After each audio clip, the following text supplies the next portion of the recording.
আমাদের দাবি ছিল যে জুলাই অভ্যুত্থানে আমাদের হাজার হাজার মায়ের কলেজে খালি হলো, যারা পঙ্গু হলো, চক্ষু হারালো, সেই ভাষা কি আপনারা বোঝেন না? সেই জুলাই চেতনা কি আপনারা ভুলে গেছেন? যে মানুষগুলো জানের মায়া ছেড়ে রাস্তায় নেমেছিল কেন? তা সেইগুলো আপনাদেরকে উপহার আমাদেরকে না দিয়ে একটা নির্বাচনকে আপনারা মুখ্য বানালেন।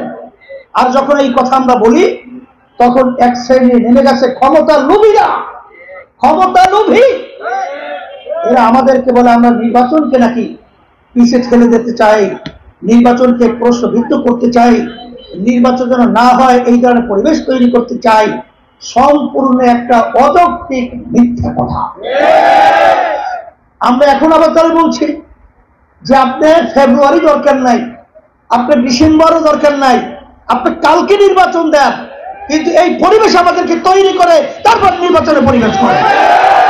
আইনি ভিত্তি যদি না হয়, বিএনপি বলছে ক্ষমতায় যাওয়ার পরে যারা সরকার গঠন করবে তারা 2 বছরের ভিতরে আইনি ভিত্তি দিবে।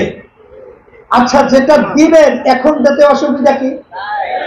তাহলে তো গ্রামে একটা কথা আছে, ডাল মে কুছ কালো হয়। এখানে কি আরেকটা উদ্দেশ্য থাকতে পারে? যেটা দেবেন এখনই দিয়ে ফেলেন, এ ব্যাপারে আপনার আপত্তি কেন?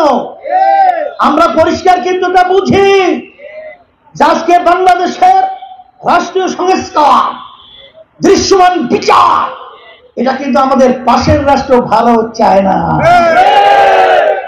কারণ এটা যদি হয় তাইলে এই দেশকে আর তারা সেই গোলামের জিঞ্জিরে আবদ্ধ করতে পারবে না।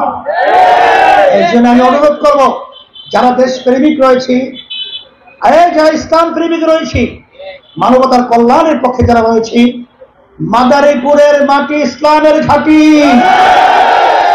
আমি আব্বাজান থেকে শুরু করে আমি দেখেছি, যখন এই মাদারীপুর আসতাম তখন আমার ভাইদের, মা বোনদের ইসলামের প্রতি তাদের আন্তরিকতা, তার আজকে বহিঃপ্রকাশ আজকে এই আমাদের গণসমাবেশ।